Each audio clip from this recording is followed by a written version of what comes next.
Welcome back, everyone. Geez, it's good to say that. The first edition of Rage Trade Mondays for 2026. And I am joined by an elite on baller who switched clubs in the off season. Clary, how are you, mate?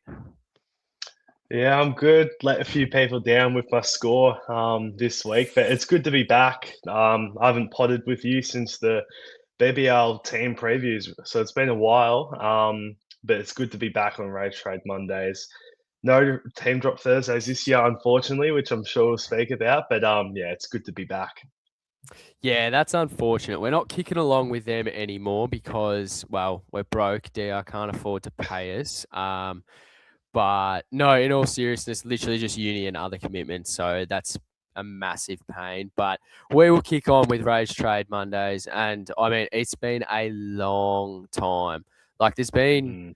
there has been a shortage of pods between us, but I mean, there's been no shortage of abuse coming from you through text messages. So, I mean, I don't think you're trading this week. I don't think Mm. so. Although, from Yeah. everything that I've gotten from you, it seems like you might. But I'm going to say you won't, but there's a small chance you will. Do you want to explain that? Yeah, at the moment, I don't think I am trading. There was a little bit when obviously Marshall and Philippou looked like they were injured. It now looks like both of them are fine. Um, Even if they were going to miss this week or miss extended period of time, I was going to wait a week and just see another week of Cook, another week of Harry Sharp, maybe Jake Rogers, all these unknown rookies that did pretty well in round one. But the only trade that I am considering and I am really thinking about is Blackiston to Fonte. And the reason for that, um, obviously, Blackiston, he started well against Hawthorn, but then just as the game went on, I think the two rocks just tired him out. I think he had 4 points in the last quarter, ended up on 62 after being 58 three-quarter time. Um, and he's got a very hard run coming up. After Visentini, it's like I think Sherry's in there, Gorn's in there, Witts is in there, English is in there, Darcy Cameron's in there, the double rocks of Brisbane. So it's pretty tough. And Fonte's on the bubble, which makes it so hard. You can't wait 1 week, give Blackiston one more week against Visentini if you want to go Fonte because he's going to go up 50k this week or even more. So that's the one trade I'm considering, but at the moment, I'm probably going to just hold fire and back in Blackiston's role. Yeah, I'm in a little bit of a different position to you because like, I'm definitely seeing how he goes this week. If it Mm. isn't nice at all, like, when I say nice, I'm not talking anything like over 100, I'm talking 75 plus, then I'm probably going to pair him with, at this point in time, I'm fairly set on Degoe out as well, but that's next week. This week, I've got to deal with Goulden. I mean, the only Mm. saving grace for that was that it happened after he'd got a decent score. Yeah. Like, it wasn't as if, he's gone down. Like, the year that Tommy Green went down on 5, that was a killer. I can't think of any other examples, but just it was, I guess, yeah, as I said, any saving grace, at least he went down when he was 100 plus. Yeah, absolutely. Yeah, there's been others like Whitfield and Tom Stewart multiple times. Yep. So you are lucky there. I think a lot of people in the chat and watching this, whether it's on replay or live, are going to have the same conundrum as you, and it's who are you going to trade Golden to? Well, at this point in time, like, initial thought was Sarong. But then, Mm. obviously, I understood that last quarter was mammoth. But then I was like, well, I was looking at that as a positive. So he can do that in one quarter. So surely that could filter over, throughout the game. But then you think about it, like, does that just mean like Hayden Young is going to sit at full forward for the entire last quarter of every single game, which I Mm. don't think eventuates. And the only one at this point in time is Noah Anderson. And the only thing that would have, I guess, scared me off or probably led me to another avenue would have been if he had been concussed, which he's not. So he's fine. Yeah. Is it any factor to you? Because I know I do focus more towards cash leagues than rank. I do care about my rank, but I think you're more leaning towards rank. Are you a bit concerned that Anderson still has a buy early, whereas Sarong is buy free? And I might even put this to you: is there any chance that you could get Good into the flex and get up to Luke Jackson? Because his role looked awesome. Yeah, it did. It did. I mean, oh, that would be. I don't know. Honest answer is I don't know. The Mm, first, it was like Luke Jackson. That role was just, I mean, amazing, absolutely yeah. amazing, and he looked Mm, so good. But I just think, oh, I don't know. It was just that initial name that came to my head was Sarong, and then I thought about it, and I was like, I don't think that it eventuates that. I guess Hayden Young isn't in those mid rotations. Like he got scaled down 10 points, and that was because mm, game was on the line. It was tight. Scaling occurred, but he didn't touch it. I don't think that eventuates every single game. I don't think he sits at full forward. So therefore, I think that eats into Sarong's last quarter, I guess mid minutes, so to speak. And then like it's Noah Anderson, and I guess it's that little bit of appeal as well. Like I've never owned him before, and I just think, well, everything's pointing towards that. I've got the coin to do it in one trade. Don't have to trade out Marshall. Don't have to trade out Philippou. Can just do that in one move. And it's like, mm. is that not? It kind of seems obvious, and sometimes obvious is good. Yeah, you always get the obvious pick. I mean, Anderson averaged the eighth most points last year for any mid, and I had him projected above Rao this year before that injury. I think he can push into that top five. Obviously, he's still young. I think he's like 24, maybe 25, and the seasonal averages have just gone up every single year, and by a considerable bit as well. He got a lot more consistent last year. Initially, the issue with him was that he'd be really good at home, really good in the blowouts, but as soon as it's away or it gets a bit tough, he was dropping those sub 100 scores, but seems to be a lot more consistent now and looks a lot better. The one question I will ask you though, in terms of Young, are you a little bit concerned that that four time in the last quarter, yes, it could have been management, but the game was on the line. Um, wouldn't you want your best midfield mix in that midfield when the game's on the line, especially when you're 30 points up and end up losing the game? I think that's what I'd be a little bit concerned about in terms of Young and that forward role in the last quarter. Answering it as a whole, I think a full holistic look at like the sports industry, they are so hell bent on, like, even in soccer, in cricket, you see it, like you get the quicks that get rested. They are so hell bent on managed minutes. If a player needs, Mm, like, they stick to it. It's very rarely that you see a player that is underdone or whatever go against what the initial plan was. So I think they would have just, I don't think he would have been on managed minutes, so to speak, but it would have been on a managed role. He wasn't going to play entire midfield. I reckon they would have went in with a plan. He's got 2.5 quarters of pure midfield and a sprinkling of forward, and then we're going to sit him at full forward, and that's it. So mm, yes, he's still on the ground. His time on ground's not going to be affected, but it's also they're meeting their requirements, and he's not going to go over that threshold to put him into a danger zone of a reoccurring injury. yeah. Because, like, let's face it, at the end of the day, physios and medicos, they have the final say, unless it's with like concussion and it's a star player, because there's different rules for them. Like, that's just the way I see it. But if a physio comes up and they say, look, player A can only be on the ground for 75% time on ground, then chances are the return comment is going to be, well, can we push that to say 80, but they play forward for 5%? So then everyone's a little bit happier. So no, I don't think that's an issue going forward. And if anything, it probably puts him in good stead for the run ahead, doesn't it?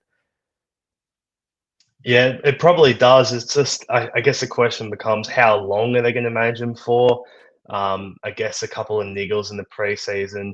Had that really, really good game against Adelaide in the preseason, but Yep. did pull up sore. Who knows? He could have pulled up sore this week as well. His body is a bit iffy at this stage in the last couple of years. So yeah, I think the question does just become how long are they going to be managing him for? But I mean, as someone that faded young, Yes.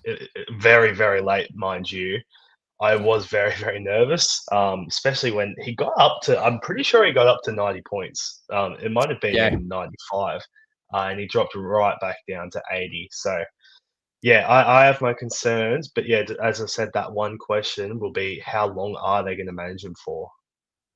Well, I mean, ideal scenario, if he's going to get injured, he gets injured at training, not 2 minutes into a game.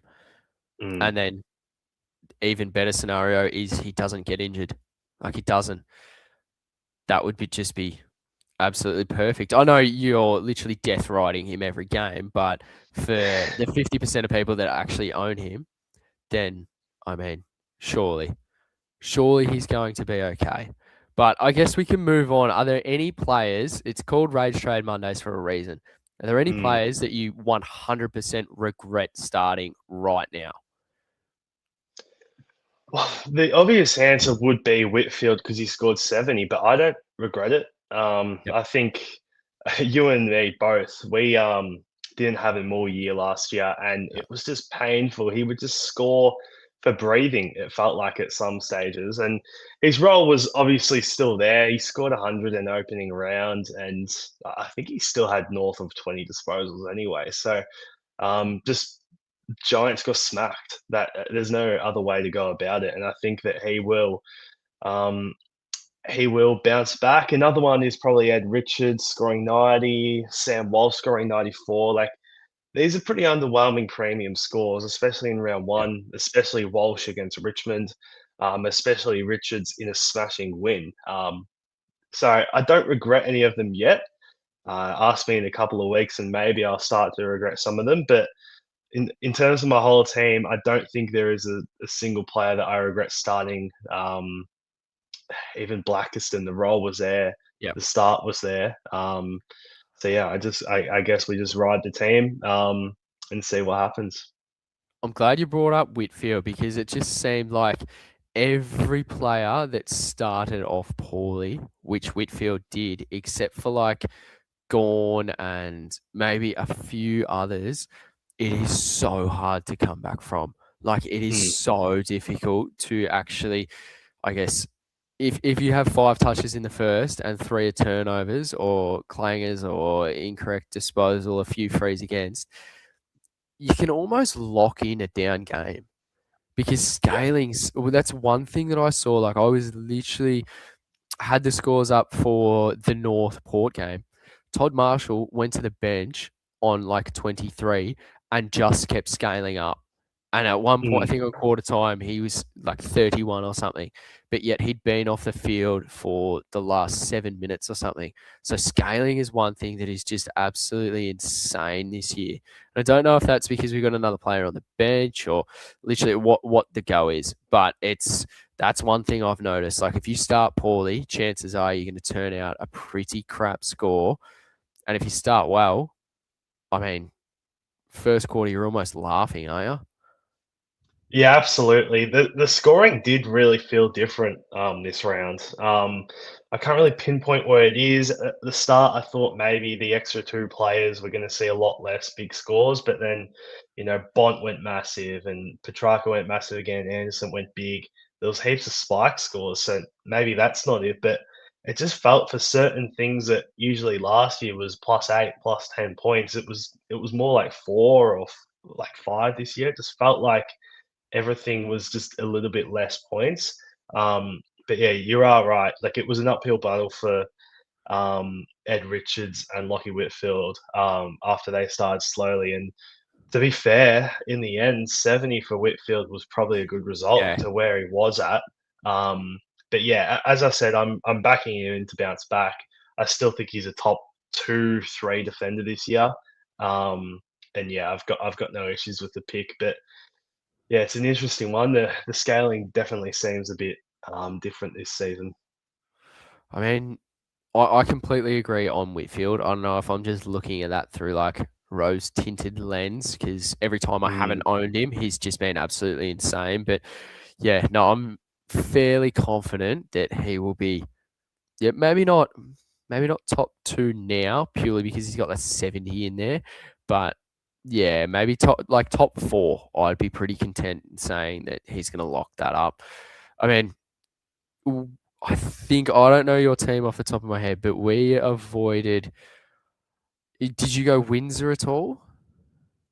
No, no Windsor. I mean, the first quarter, I was thinking maybe I should have Yeah. gone him over Blackiston. He kicked that early goal, seemed to Yep. be everywhere. But just like the practice matches he had, I think around 80% CVAs in the first couple of quarters, and then faded out as the game went on, and that happened again in round one. So I don't know if they don't trust his tank. I don't know if it's just a getting into the midfield role as a young player, and they're going to keep upping those CVAs. But I avoided. I know you avoided. Yep.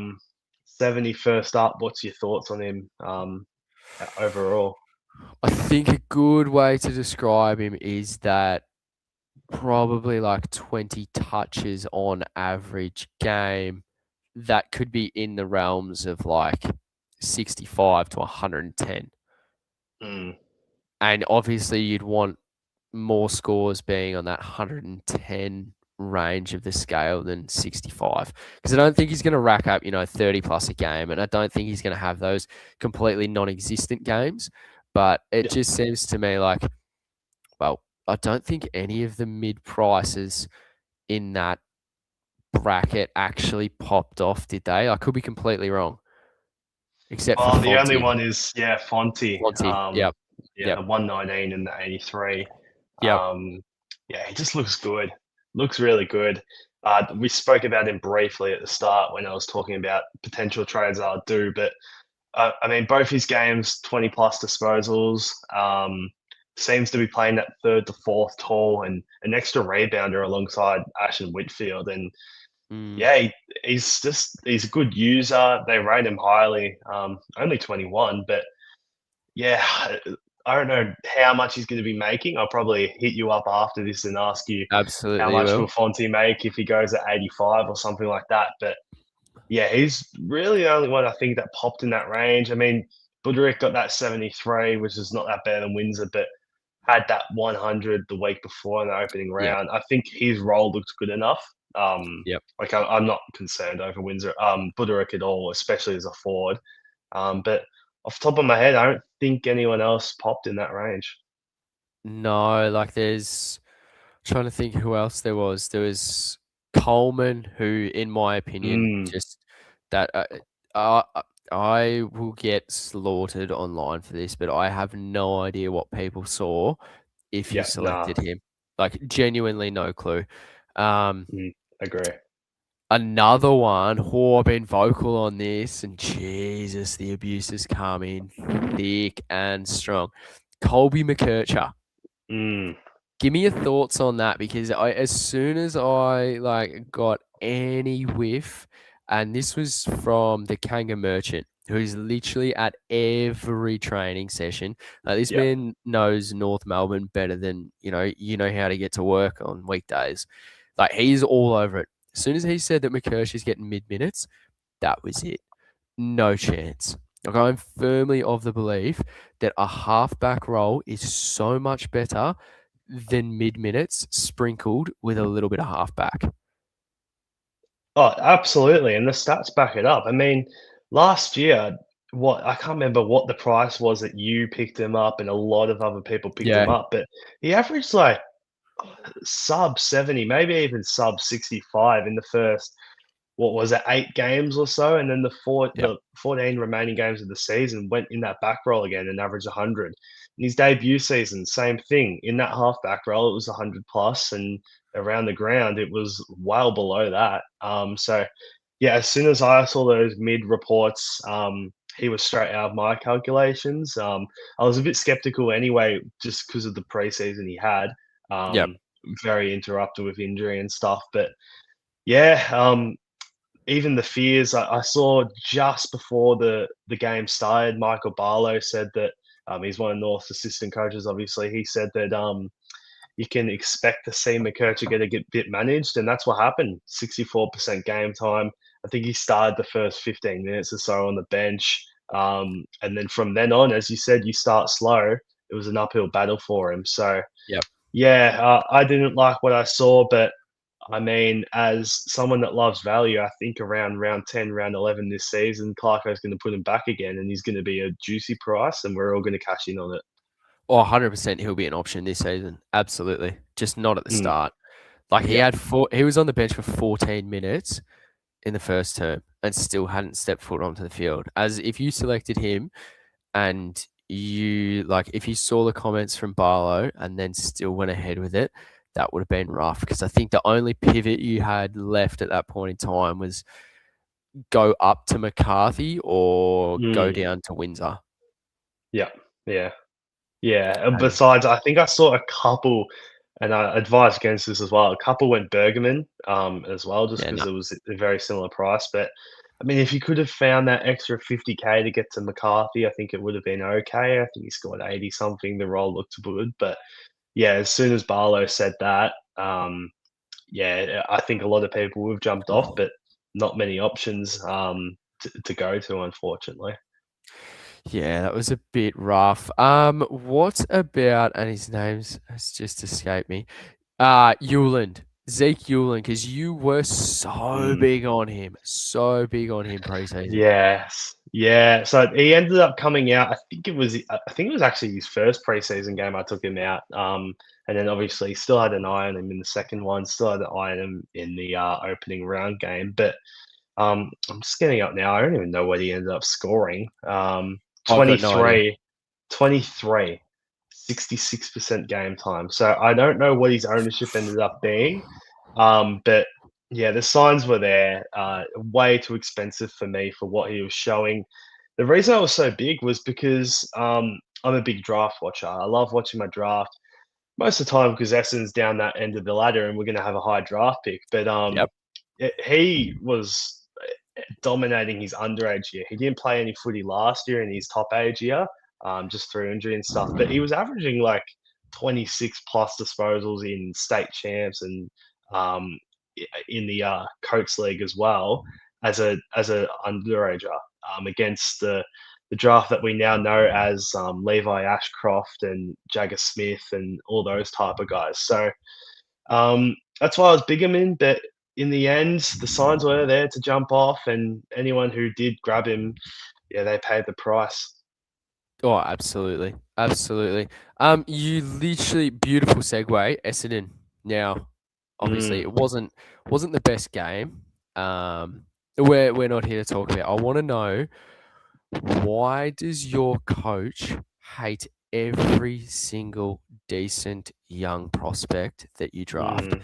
First, it was my man Sardis, who will probably come in this week and have, a quiet game. I'm thinking like 35 and 6. If he plays 70 time on ground. But Dyson Sharp, mate, like what? Why? Explain. Talk to me.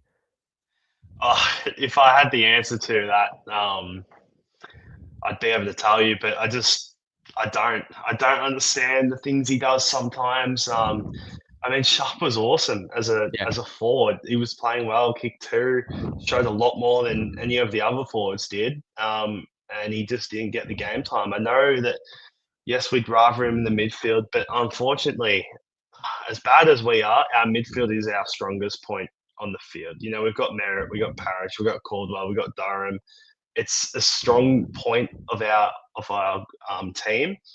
But even as a forward, he still wasn't getting the game time, even though he was giving a good result back. So that was frustrating. And it's not even just the younger guys. Parrish started like a house on fire. And then as the game went on, I know he's coming back from injuries and stuff. So maybe this is the reason, but started to really get less game time. And in the end, I think what did he finish on? 69% time on ground. So I think that's going to yeah, go up as the season goes on. But yeah, it's not just the young guys.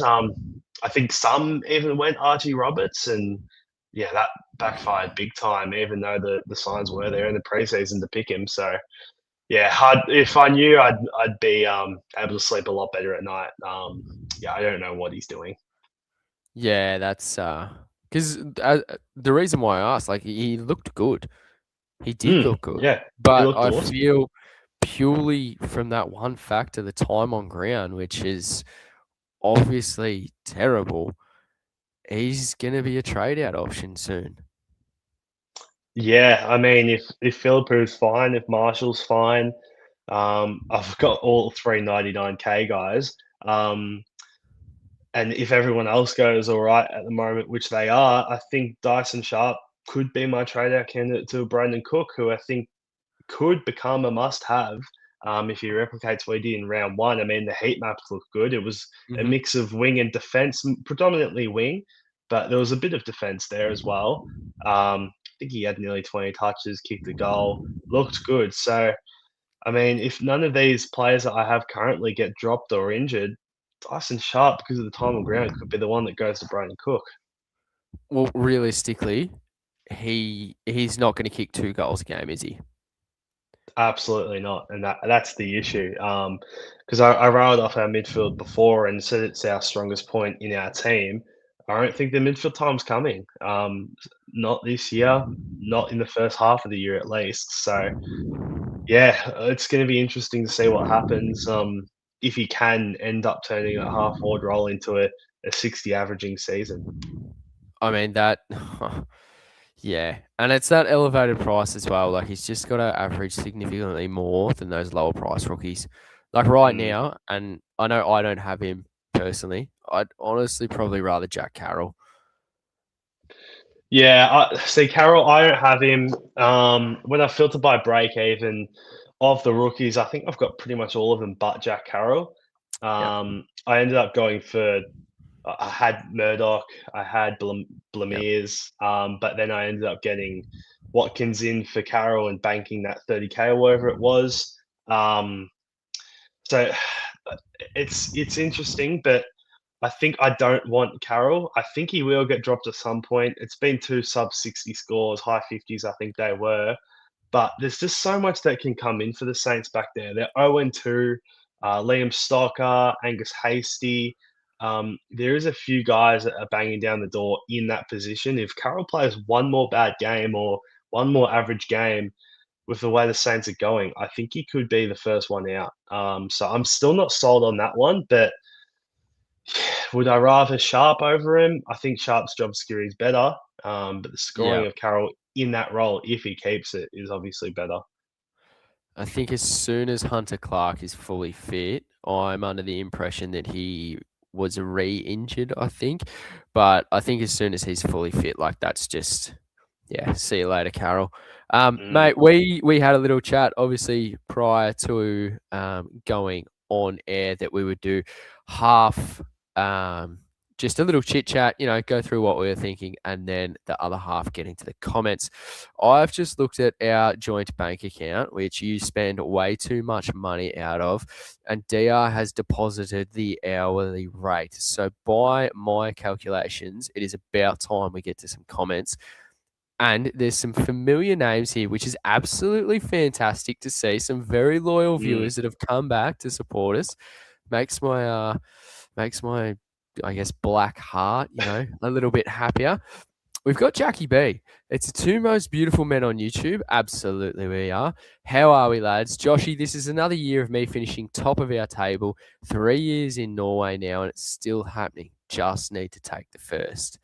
Now, you told me this story, and I have no idea how you still haven't pipped him yet. He's good as Civ coach. He's committed as well. I think you stay up late sometimes for EPL fantasy. This is Yep. what he does. He gets up early. He stays up late. He watches the games. And yeah, he's just good as Civ coach, playing all the way from Norway. I think in that league he's talking about at the moment, I think we've got three people overseas at the moment. One's on holiday, obviously Jack, and I think the other one's on holiday as well. So I think this round into the International Cup, I think Jack and the other guy that's away overseas is playing each other. But yeah, he's good. He's good Simcoe. That's all I can say. But hopefully, this is my year and I knock him off and get that ego down a little bit. Lovely. He did also shoot in that he's had a mare. He had Worrell, turned him into Clark, had Sarong, turned him into Walsh, had Bont, turned him into Richards, all last minute, but avoided young Mm. Goulden. What are we doing with Blackiston and Poo Poo? I think you wait on Blackiston and you wait for some more updates on Philippou. Like corked quad, what's that? Is that a week? Yeah, it's a week at most. Even if it was a tear, I know it's not. You probably still hold them anyway. Just as I said at the top of the pod to have a look at those rookies before they hit that bubble. But yeah, at the moment, I'd hold fire. Uh, we've actually spoken a bit about Blackus and DeFonte in the chat. That's the Yeah. one thing that I may be considering. Yeah, I mean, what year was it? Was Hewitt? Did he have a quad bleed? Yeah, remember when Hewitt was a Mm. defender? Yeah, I do. When he was at 300K defender and sideline house on fire, he had Yeah. something along the lines of that. I think it was like bleeding on the quad. I don't think it was a corked quad, or it Yeah. came out that it was bleeding on there or something.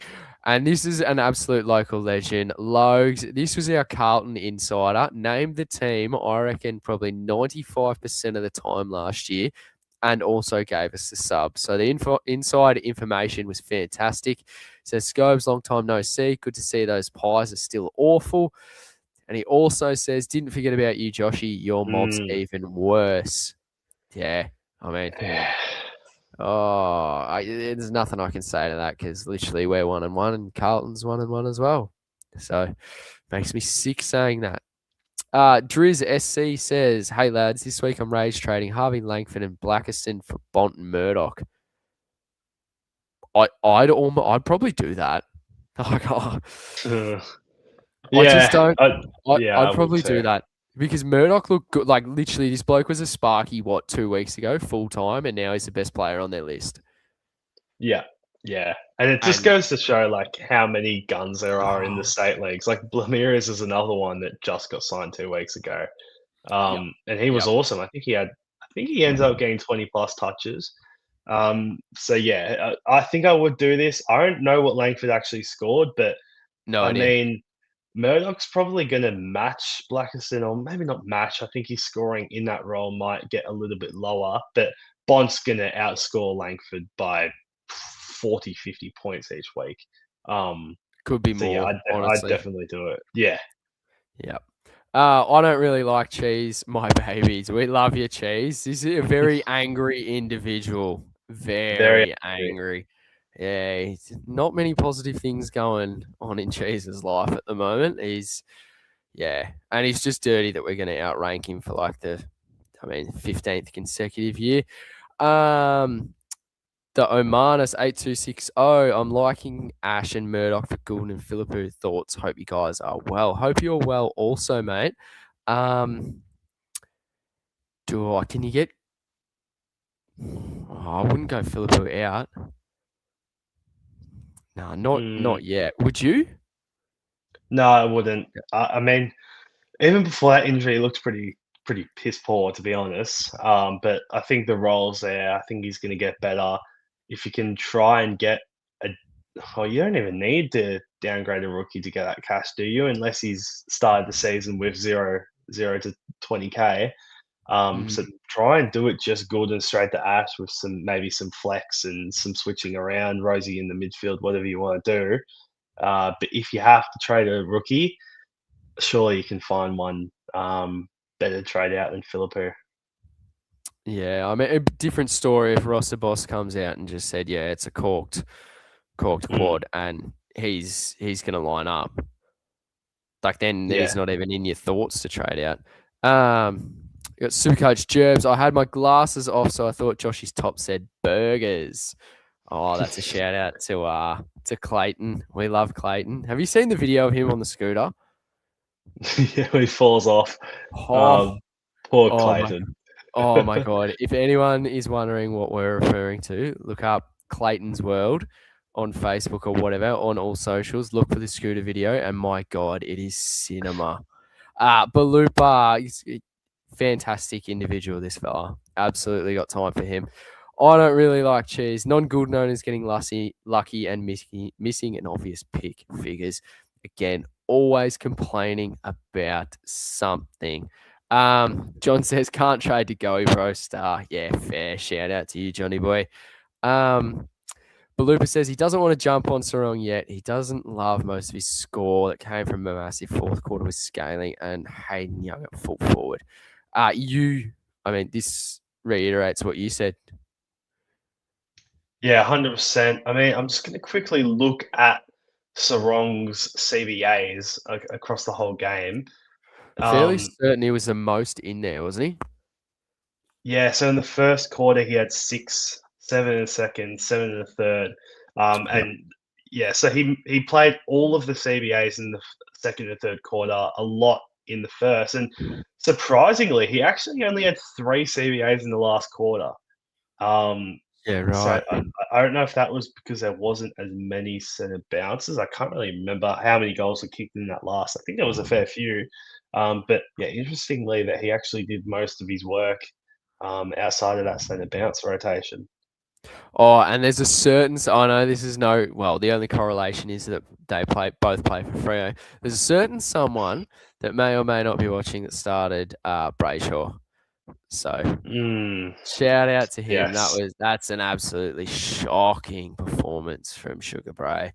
Yeah. Driz says I was considering Cook, but unsure of his job security with Rankin to come in. Nah, I don't, that's nah, no issue there. I don't think they both play completely different parts of the ground, and I Mm. think the only one that'll be impacted will probably be Rochelle's midfield time.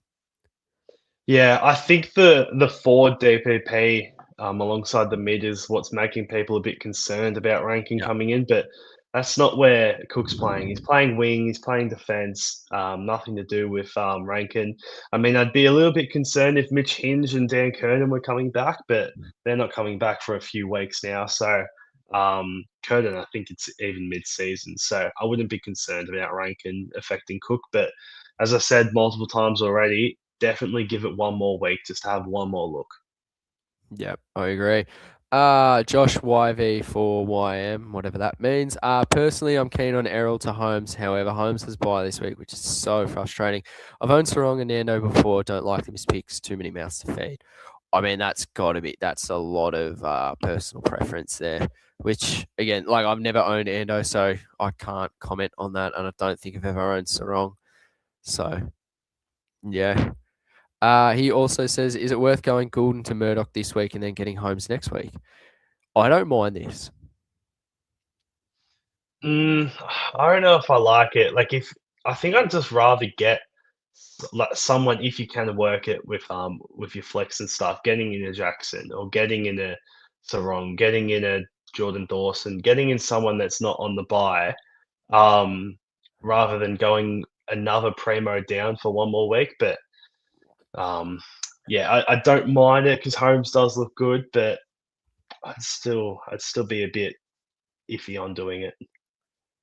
I won't. I can. I don't mind it. I don't mind it at all. Oh my god. Ayasiva Kumar 9363. I've butchered that real bad. Should we trade Grundy this week to Jerry? No. No, absolutely not. No. Keep Grundy. He's going to be better. And just while we're on Sherry, I don't know if anyone follows Fantasy Freako, but there was some pretty concerning stats that he tweeted out about Sherry today. I think it was Sherry was the lowest ranked for hit outs win percentage, I think it was, or something like that. It was 20 something percent, and that's against Dante Vizentini. He only managed a 120 against Dante Vizentini. So I'm still really against Sherry, especially for that price. So Yep. definitely don't trade into it. No, I completely agree. Balupa says he's thinking about a similar thing to something you said earlier. I've got no idea what it might be.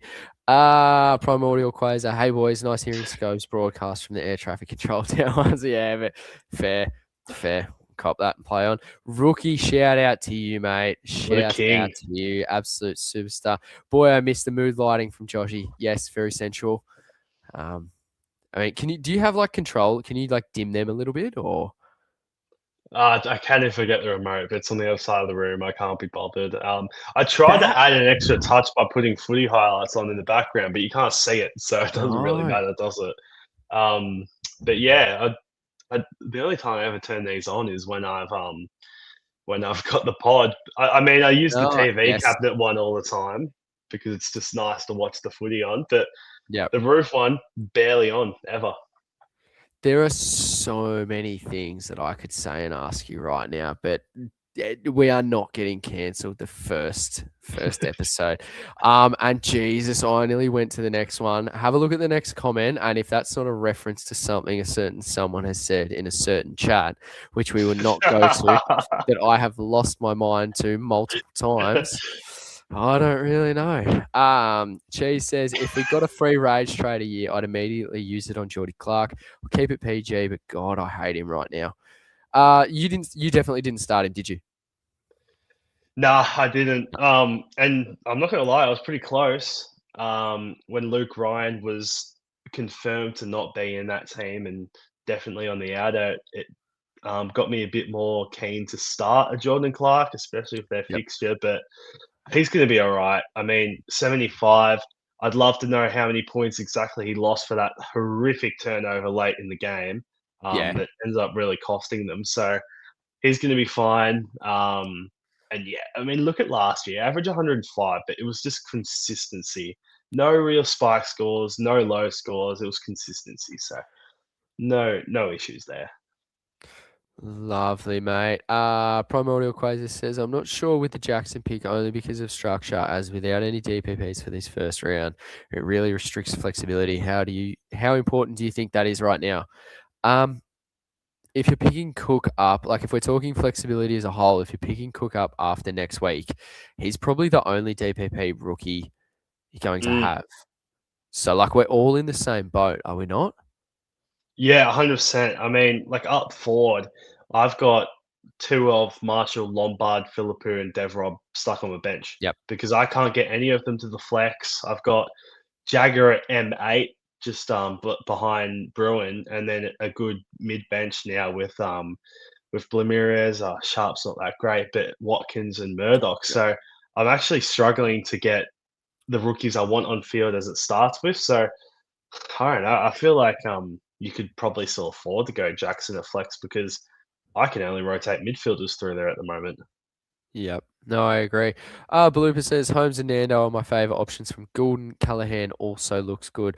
Joshy, rank these Mm. for me. Holmes, Nando, and Callahan. Gun to your head. What's your initial thoughts? Well, before Callahan got injured, I had him as the third highest rated mid when I was doing my draft rankings.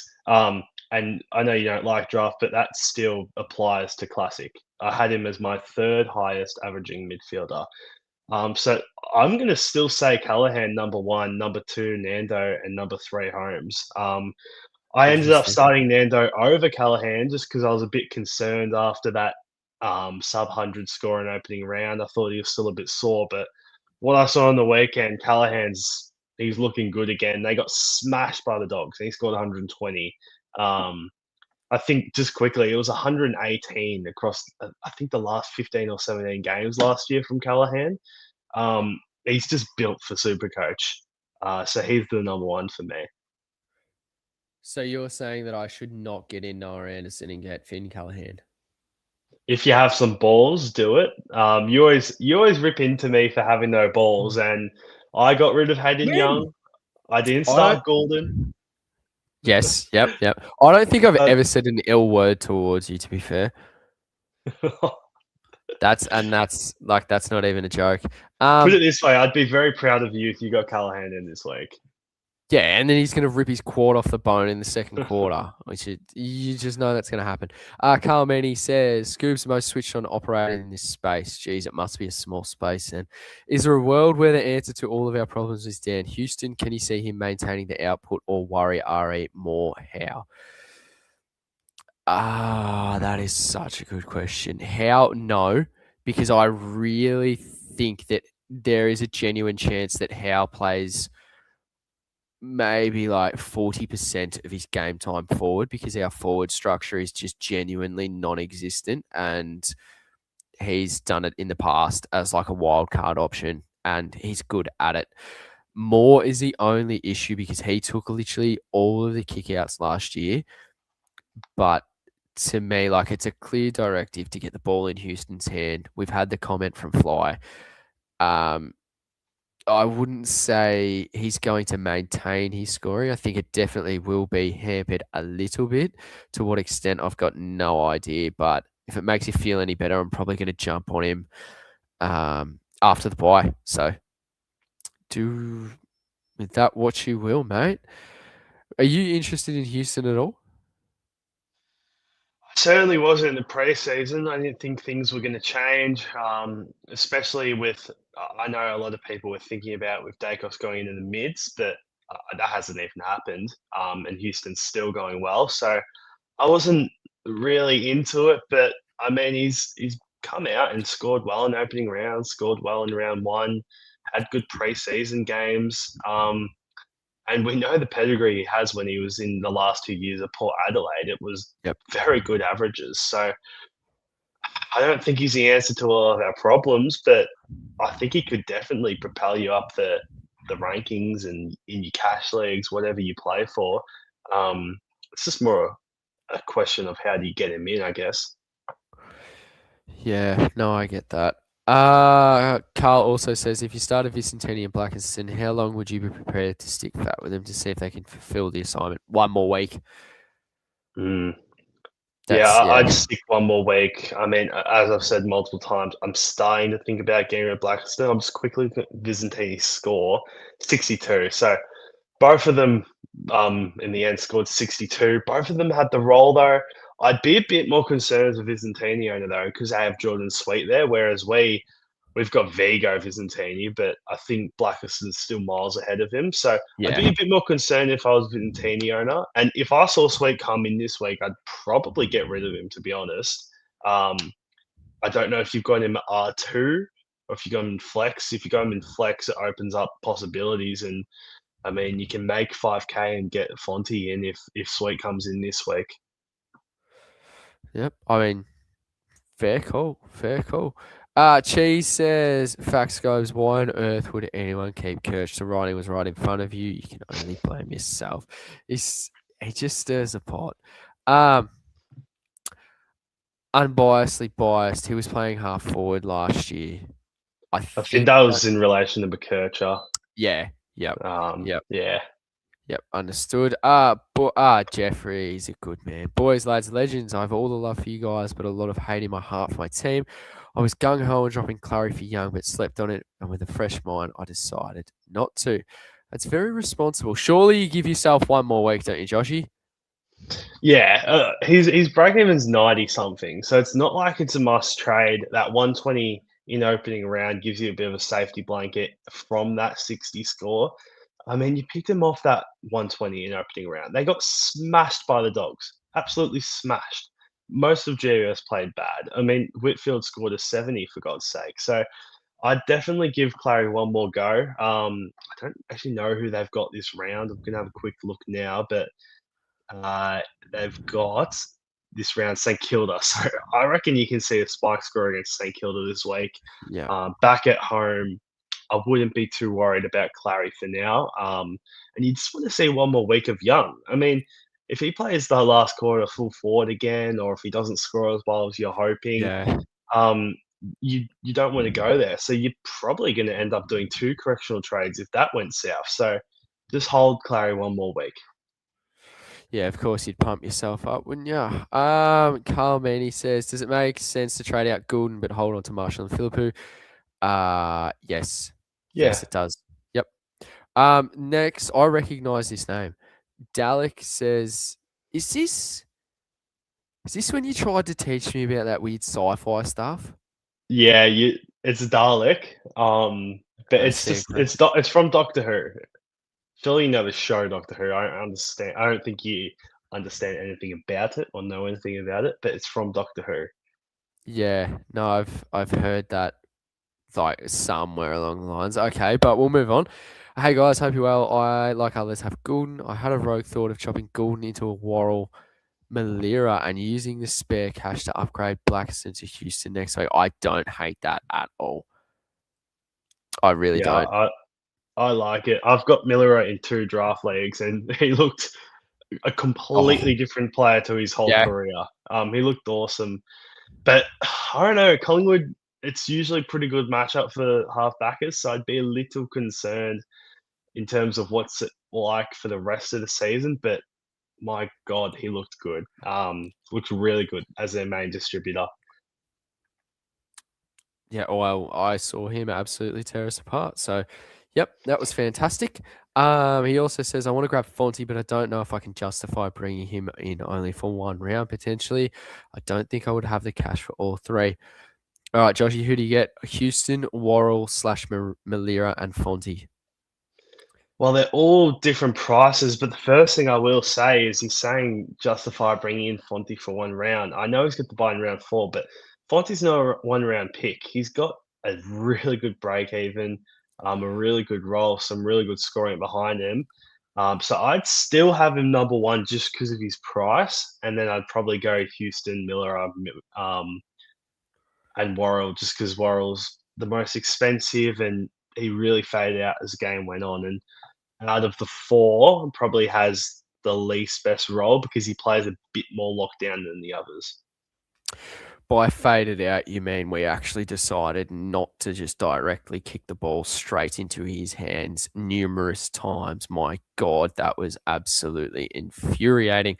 Roddy Todd says, oh, if it wants to show, the boys are back. Absolutely. Unbiasedly biased, he is not a fan of Carroll. Doesn't reckon he's going to make it past 3 games. That's fair. Also got Jamesy Lewis says Brayshaw 44. Oh Wasn't it god. 48? I think it was 48. Like that was just, oh, yeah, Regardless, it's not good, especially as someone who started Brayshaw last year and was loving the ride. yeah. I feel pretty bad for anyone that started him this year because the signs weren't there. You know, when I brought him in last year, he averaged like literally 102 Yeah, for the he rest. dropped off late. I Yeah, think it he was, averaged like 130 for the first 8 or yeah, something, it was great. It and then was he just really fantastic. dropped off. Yeah. Absolutely amazing. Avatar of Paper Magic 2491. Jesus Christ. Considering it's my second year, it's easily the best start I've had. Would you chase points this week or continue setting up cash generation if you were in my spot? Rank 42nd, mate. What are you doing here? Tell us what to do. Oh, yeah. Definitely don't chase points though.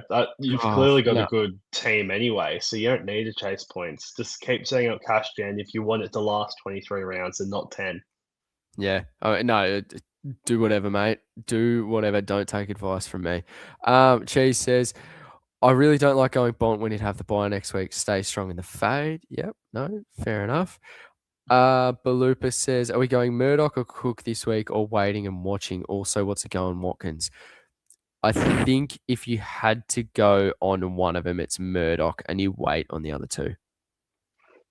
Yeah, definitely wait on Cook, just because he's at that 158 price tag compared to 99k, and Murdoch's playing in the worst team in the competition. And he's just kicked 2 and had 20 touches as a 25-year-old. So unless injury happens, he's pretty bloody safe. Yep, I agree. Again, Cheese, absolute superstar. I think I'm banging the cash from Gould and getting Holmes after his bye with his mid kicking role, but Sarong won't stop giving me that look. Yeah, I think I prefer Holmes over Sarong, mate.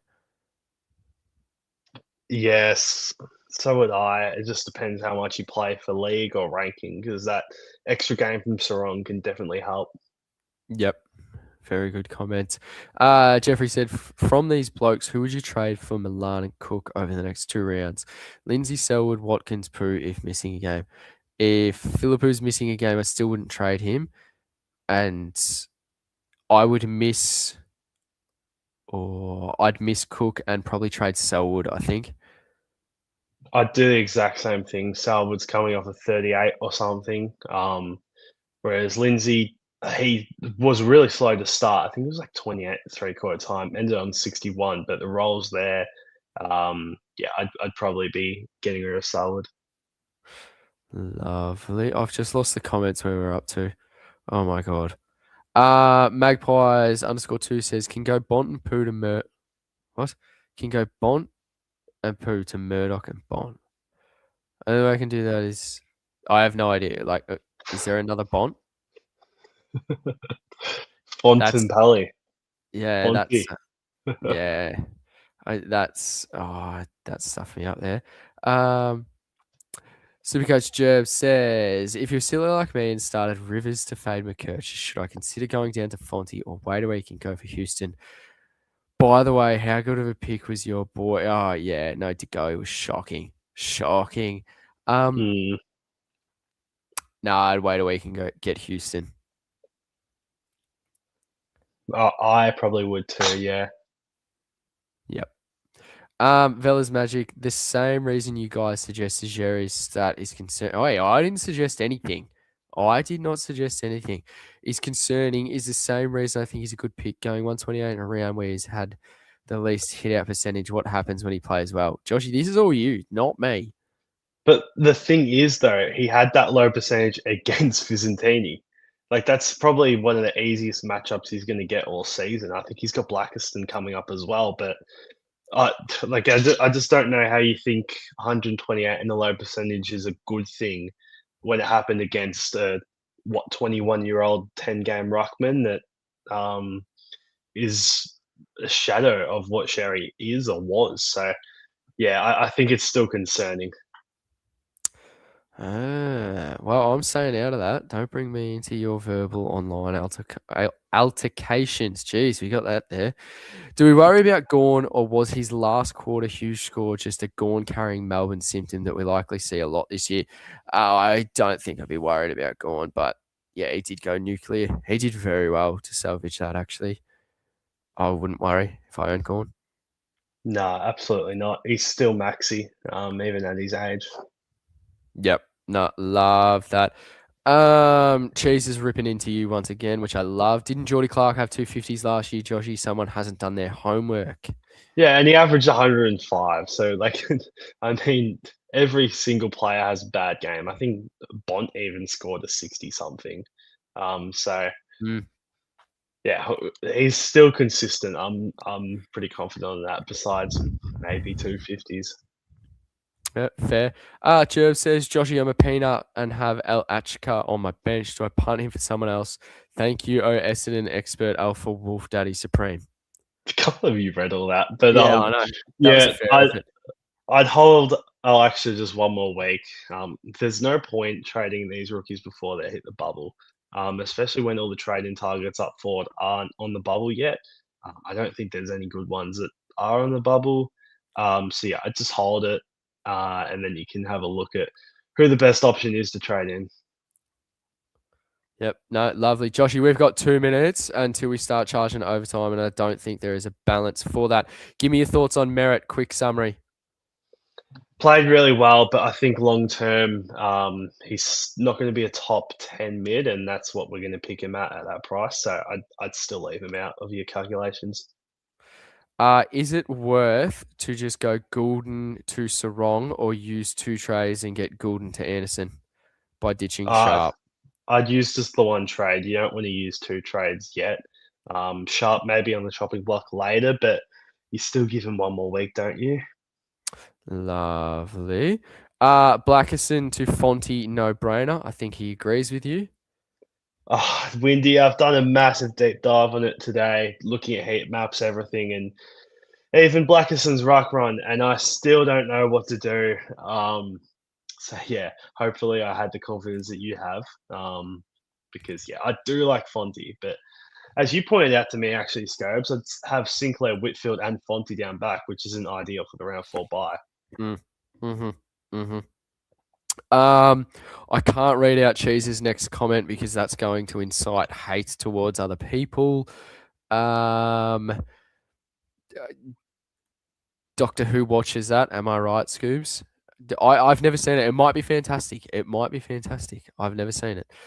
Thanks, Scobes, with confidence in yourself, mate. Inspiring as. Yep. You get honesty around here. Can't read out the next comment because we'll get hate for that as well.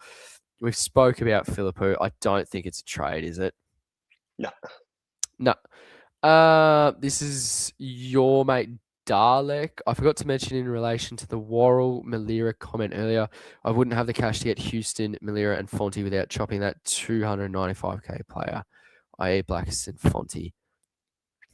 Yeah, I'd probably Oh, settle on just Fonty then. yep. Um, yeah, and bypassing the 400k plus guys. JR, I'll shout out to you, mate. He wants to know, Joshy, do we captain Butters this week? Oh, this does my head in. For anyone who doesn't know what he's referring to, I changed the captaincy of Noah Anderson that I had running for 3 weeks to Butters 5 minutes before the game, even though that talk was Finn O'Sullivan would tag him, and it didn't go well. But this week, I'd do it again. I think I'm going to be going in Anderson VC I'm into literally no, Butters. wait. Oh, I was literally going to say Yeah, I'm going to go Ando into Butters. Yep, yeah, that's Ando literally it. against Richmond, and then Butters against Essendon.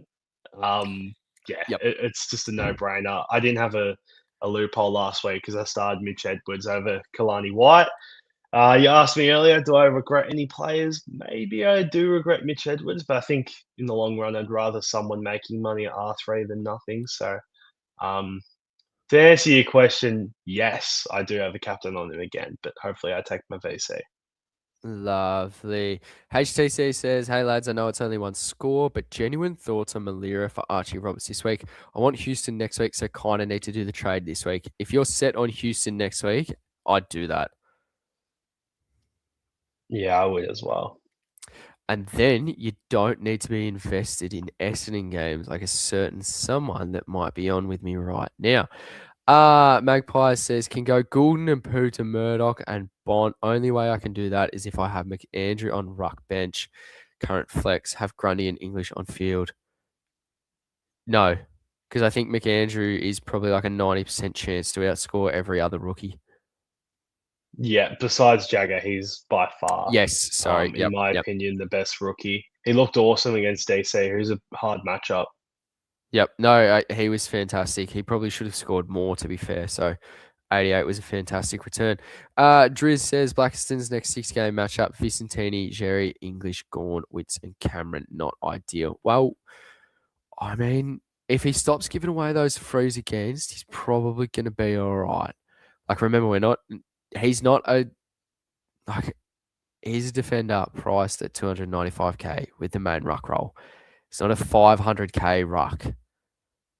Like, you've got to Mm. think, what are you expecting from this? Like, if he pops out a 75 this week, I'm probably holding anything Yeah, under, I and agree. yeah, we'll be having that discussion. Right, last Mm. comment, mate. JR says track into Butters has to be the call. It will be Anderson for me because I just play the percentages, and I'd back in that track would probably have a stinker after his first 2 amazing games, and Ando's got a higher floor. Is that fair enough? Mm. Yeah, I think it's fair enough, but it is an interesting discussion point with how track's gone. I mean, Amazing. I honestly, I'll put my hand up. I'll be honest. I wasn't starting him until opening round. I didn't have him in my Yep. team. Yep. I think you Absolutely might have same. been the same as well. Yep. Yeah, and yeah, that opening round game blew me away. He looks just a completely different player to what he was at Melbourne. He looks skinnier. Yep. He's kicking better. His biggest flaw was his kicking, and he's He's pinpointing hitting everything now. targets. Yep. He's finishing goals, which was a massive kryptonite of himself as well. So it's definitely a discussion point, but as you said, playing the percentages and the floor, and I think the history against the Richmond as well. Noah Anderson, captain for vice captain for me. Yeah, it's probably going to be Anderson into Dacos for me. And we will Butters. leave. Hey? Dacos, right? He's not Yes, playing. I see. That's what you get around here. Absolute geniusness. Thank you so much for everyone that's tuned into the first edition of A Rage Trade Mondays. Joshy, I'm sure we will be back here next Monday, same time, with some actual trades to go through. I know Mm. I'll be using one this week, but depending on what happens, I'm sure there'll be more carnage. It always eventuates. Is there anything we've forgotten? No, I haven't forgotten anything. If you weren't here at the start, unfortunately, no team dropped Thursdays this year. Yes. Scobes got uni, some other commitments as well. And to be honest, most Thursdays I was at the pub or going to the game. So still got Yep. Race Trade Mondays. We'll be back here next week at 8:30. And as Scobes said, we'll actually be rage trading, have some trades up our sleeves. But yeah, I don't think there's anything else to add. No, No, I don't know what happened there, but absolutely not. So thank you once again. Make sure if you check the video out on the replay or if you've tuned in tonight, as soon as it goes up, make sure you drop a like, leave a comment. If you're not subscribed, I have no idea why you're here and you still haven't subbed yet. And it was awesome to see some familiar names that have supported us since the beginning. And that is it for us tonight. So thank you very much. And as always, enjoy, and we'll see you next Monday. Thank you.